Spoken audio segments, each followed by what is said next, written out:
Totally over the top, fast-paced shooter from 2005. Total Overdose is somewhat underrated. Despite its unique mix of action, humor, and over-the-top gameplay, it didn't achieve the same level of recognition or lasting popularity as titles like Grand Theft Auto, San Andreas, or Saints Row. Let me show you why you should try it in 2025. Developed by Deadline Games, who unfortunately went bankrupt in 2009, Total Overdose is an open-world action shooter set in Mexico.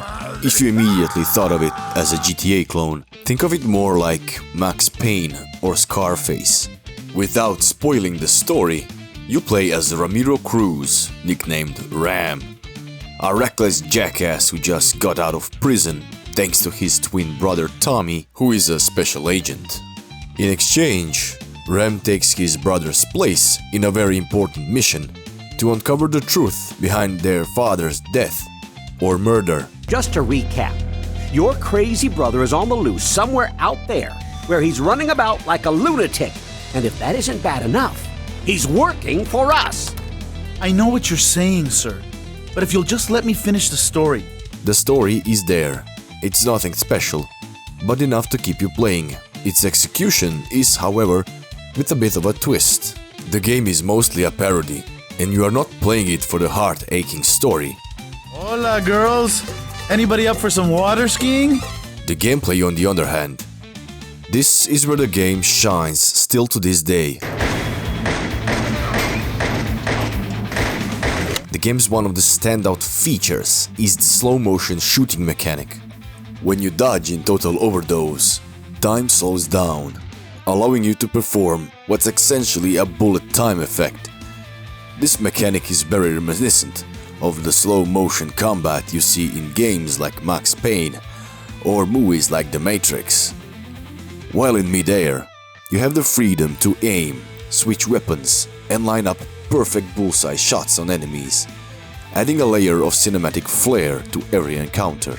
There is also wall walk maneuver, and you can jump off walls while dual-wielding sawed-off shotguns, pistols, and other firearms. The loco moves serve as skills that you can use, like the tornado or the golden gun when you are in the tight spot. Bullseye! You can also pick up rewind, so you can rewind time if you get killed. This slow motion mechanic, alongside one of the best soundtracks I have ever heard in gaming, is alone worth trying out the game if you are looking for mindless, fun, action-packed shooter with some humor thrown into it. But the game has more going for it. Speaking of music in the game, this game's music is extremely good. The main menu theme, Return of the Tress by Delinquent Habits, makes you want to spend time at the menu screen and listen to it. I can't play the music in the video because of the copyright reasons, but search it up, it's really good.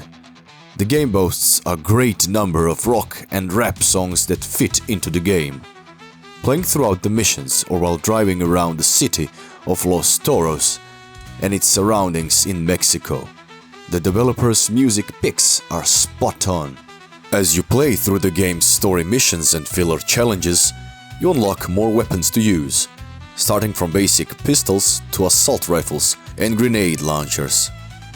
You collect points throughout missions or while exploring Los Toros that increase your stamina, health, or unlock dual-wielding weapons.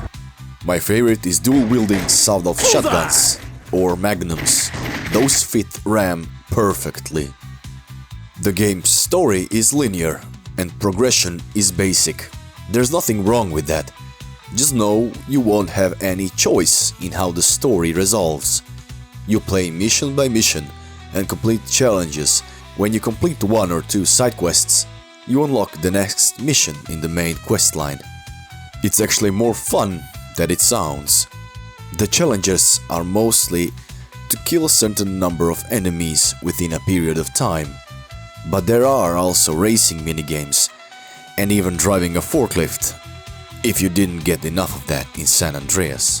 When you're not doing main missions, you're free to explore the open city of Los Toros. Let's talk about the world of Total Overdose. The fictional city of Los Toros might not be as expansive as those from other games of its era, but it does have some vertical depth.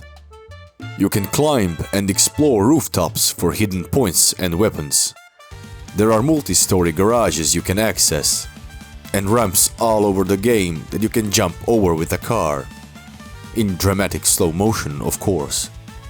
But that's just about it. If the developer team had a bigger budget, I'm sure they would have made Los Toros even better. What we have is a well-designed city with good layout, but it lacks interaction and life. There are no shops you can visit, or bars to enter. The only locations you can access are the ones used in certain missions, like the Greasy Burger. The open world feels like it's there just for the sake of having it. But I enjoyed exploring it, as some locations are interesting enough to have a look at. The city feels both gritty and colorful, with a unique mix of urban decay and tropical vibes. Artistically, it's well made, but shallow. Here are a few shots of Los Toros and some other memorable locations from the game.